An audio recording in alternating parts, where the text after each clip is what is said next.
তোমরা সবাই ভালো আছো। আজকের ভিডিওতে এক্সপ্লেন করব বরুটো অ্যানিমের 7 নম্বর এপিসোড। আর গাইজ, এত দেরিতে ভিডিও দেওয়ার জন্য দুঃখিত। তোমরা অনেকে নতুন ভিডিও আনার জন্য কমেন্ট করেছো, তাই নতুন ভিডিও নিয়ে চলে আসলাম। আর এবার থেকে নিয়মিত ভিডিও দেওয়ার চেষ্টা করব। তো গাইজ, আর বেশি কথা না বলে শুরু করা যাক বরুটো অ্যানিমের 7 নম্বর এপিসোডের এক্সপ্লেনেশন। তো 7 নম্বর এপিসোডের শুরুতেই আমরা বরুটো আর শিকাদাইকে দেখি, যারা একটি বার্গার শপে বসে আছে।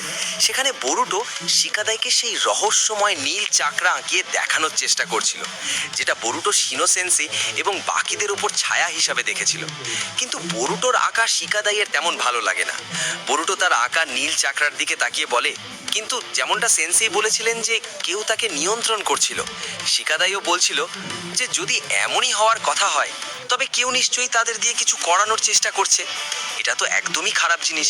তাছাড়াও এই জিনিসটা শুধুমাত্র তুমিই দেখতে পাচ্ছিলে। আর অন্যদিকে আমরা সারাদা, চোচো আর সুমিরেকে দেখি, যারা তাড়াহুড়ো করে কোথাও যাচ্ছে। সারাদা বরুটোকে দেখে বলছিল যে আমার তো মনে হয় বরুটোরা জাস্ট নিজেদের ডিউটি থেকে পালাচ্ছে, তারা হলো একটা ফাঁকিবাজ। তখন একজন ছেলে তাদের পেছন থেকে দেখছিল, যা সুমিরে অনুভব করে। সে ফিরে তাকিয়ে দেখে, কিন্তু ততক্ষণে ছেলেটি সেখান থেকে চলে গিয়েছিল। তারা বিষয়টা গুরুত্ব না দিয়ে সামনে এগোতে থাকে। ঠিক তখনই সেই ছেলে আবার সুমিরের ঠিক পেছনে এসে দাঁড়ায়, এবং এবার চোচো আর সারাদাও সেটা অনুভব করে। ভয় তারা পিছনে ঘুরে দাঁড়ায়, কিন্তু ছেলেটি আবারও গায়েব হয়ে যায়। এরপর সিন পরিবর্তন হয় এবং আমরা সারাদা এবং বাকি মেয়েদেরকে দেখি, যারা সেই অজানা ছেলেকে নিয়ে কথা বলছিল। সারাদা তখন বলে, আমরা ওখানে কারো উপস্থিতি অনুভব করছিলাম, কিন্তু কেউ ছিল না। চোচো বলে, আমি ওই অজানা ছেলের কথা ভেবে এত চিন্তায় ছিলাম যে ঠিকমতো চিপসও খেতে পারিনি। তাই সে দোকানে চিপস কিনতে যায়।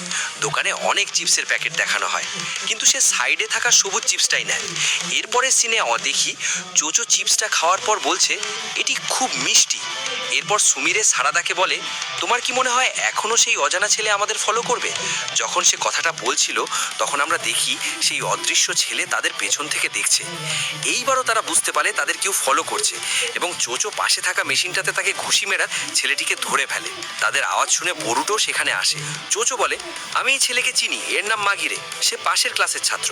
তখন শিকাদাই বরুটোকে জিজ্ঞেস করে, তুমি কি এর ভেতরেও নীল চাকরা দেখতে পাচ্ছ? বরুটো বলে, না। এরপর তারা সেই ছেলেটিকে জিজ্ঞেস করে, কেন তুমি চোচোর পেছনে লেগেছিলে? শিকাদাই বলে, তুমি সত্যি চোচোর পেছনে ছিলে? তোমার রুচিটা বেশ অদ্ভুত।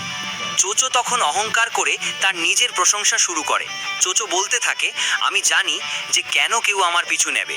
তখন মাগিরে রাগান্বিত হয়ে চিৎকার করে বলে, না, আমি যার পিছনে ঘুরছিলাম সে চোচোর না, আমি সুমিরের পিছনে ঘুরছিলাম।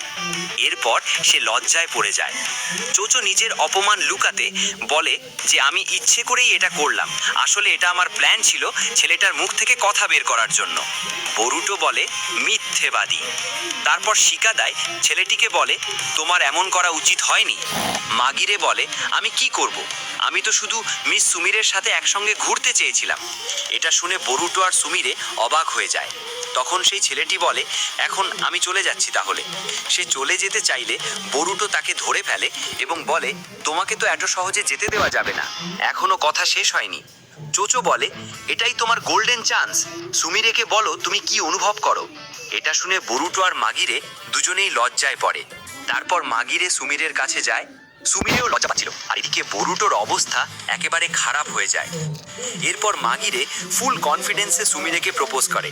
মাগিরে বলে, আমি তোমাকে অনেক দিন ধরে পছন্দ করি, তুমি কি আমার সাথে কোথাও ঘুরতে যাবে? বরুটো বলে, ওফ, সত্যিই প্রপোজ করে দিল। কিন্তু সুমিরে রিজেক্ট করে দেয়। সুমিরে বলে, সরি, আমাকে ক্ষমা করে দাও। শিকাদাই বলে, ও না, রিজেক্ট করে দিল। মাগিরে মন ভেঙে যায়। মাগিরে মনে মনে রেগে যায় এবং সে মনে মনে বলতে থাকে, আমাকে লুকিয়ে থাকা ভালো ছিল। তখন চোচো তাকে সান্ত্বনা দেওয়ার চেষ্টা করে। চোচো তাকে চিপস দিয়ে বলে, যতক্ষণ না তুমি নিজের চ্যালেঞ্জের দিকে এগোবে ততক্ষণ তুমি কিছু শিখতে পারবে না, তাই পরের বার আবার চেষ্টা করো। এতে মাগিরে রেগে গিয়ে চোচোর হাতে আঘাত করে এবং সেখান থেকে দৌড়ে চলে যায়। বরুটো বলে, ও কি ঠিক আছে? এরপর সিন পরিবর্তন হয় এবং আমরা পরের দিনের দৃশ্য দেখি। সবাই যখন ক্লাস করছিল তখন ইনোজিন সুমিরেকে বলে, তুমি এখন ছেলেদের মধ্যে অনেক জনপ্রিয় হয়ে গেছো। এটা শুনে সুমিরে লজ্জায় পড়ে। ঠিক তখনই সবাই দেখে যে ব্ল্যাকবোর্ডে লেখা, সুমিরে আমি সব সময় তোমাকে দেখছি। তখন চোচো বলে, এটা নিশ্চয়ই সেই ছেলেটার কাজ। ক্লাসের বাইরে বরুটো আর তার বন্ধুরা সেই ছেলেকে নিয়ে কথা বলছিল। তখন হঠাৎ ওপর থেকে অনেক কাগজ পড়ে, তাতে লেখা সুমিরে আই লাভ ইউ। এটা দেখে সবাই অবাক হয়ে যায়। তারা সুমিরেকে রক্ষা করার জন্য তার সবাই সুমিরের সাথে থাকে। কিন্তু তখন হঠাৎ শাটার পড়ে যায়।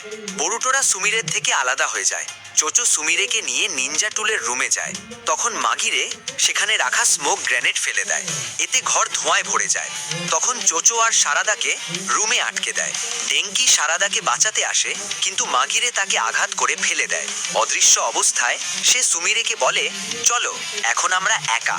কিছুক্ষণ পর বরুটো আর সবাই আসে। বরুটো জিজ্ঞেস করতে চায় সুমিরে কোথায়। ঠিক তখনই ছাদ থেকে সুমিরের চিৎকার আসে। তারা ছাদে উঠে যায়। ওখানে মাগিরে সুমিরেকে বলে, আমার মধ্যে এমন কি কম আছে যে তুমি আমাকে পছন্দ করো না? বরুটোরা তাকে থামাতে চেষ্টা করে। তখন বরুটো দেখে তার ভেতরেও সেই নীল চাকরা আছে। সে শিকাদাইকে বলে। ঠিক তখনই মাগিরে চোচোর উপর আক্রমণ করে। সারাদা তার শুরিকেন ছুঁড়ে রুখে দেয়। শিকাদাই জিজ্ঞেস করে, আমরা কি করব? বরুটো মাগিরেকে বোঝানোর চেষ্টা করে, কিন্তু মাগিরে তার ইনভিজিবল জুৎসু ব্যবহার করে গায়েব হয়ে যায় এবং বারবার আক্রমণ করে। চোচো এটা দেখে বলে, তুমি কি ভাবছো এমন জোর করে সুমিরের মন জয় করবে? যদি এমন করতেই থাকো তাহলে কোনো মেয়েই তোমাকে পাত্তা দেবে না। সে তার সবুজ চিপসের উদাহরণ দিয়ে বলে, যতক্ষণ তুমি সামনে না আসবে কেউ তোমাকে দেখবে না। মাঘিরে বলে, আমাকে তো কেউ কখনো লক্ষ্যই করে না। তারপর সে আবার আক্রমণ করতে চায়। তখনই চোচো বলে, কারণ তুমি দুর্বল। যখন লড়াইয়ের সময় আসে তুমি তোমার জুৎসু দিয়ে লুকিয়ে যাও। এমন হলে কে তোমাকে দেখবে? প্রথমে তোমাকে তোমার জুৎসুতে দক্ষ হতে হবে এবং শক্তিশালী শিনোবি হতে হবে। তখনই সবাই তোমাকে লক্ষ্য করবে।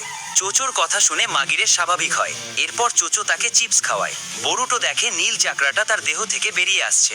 মাগিরে সুমিরের কাছে ক্ষমা চায় এবং অজ্ঞান হয়ে যায়।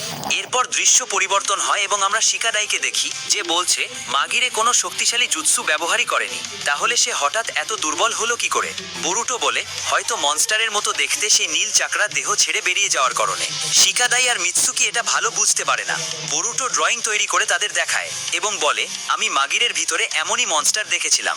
মিৎসুকি বলে, তুমি তো ভয়ঙ্কর কিছু দেখেছো। তারপর হোকাগের অফিসে আমরা শিকামারুকে দেখি, যে হোকাগে নারুটোকে সব রিপোর্ট দিচ্ছে। শিকামারু বলছে, শহরে অনেকেই হঠাৎ চাকরা হারিয়ে বেহুশ হয়ে পড়ছে, কিন্তু এটা কোনো এক প্রকার রোগ কিনা অথবা কোনো মানুষের হাত আছে কিনা তা এখনো পর্যন্ত শিওর না।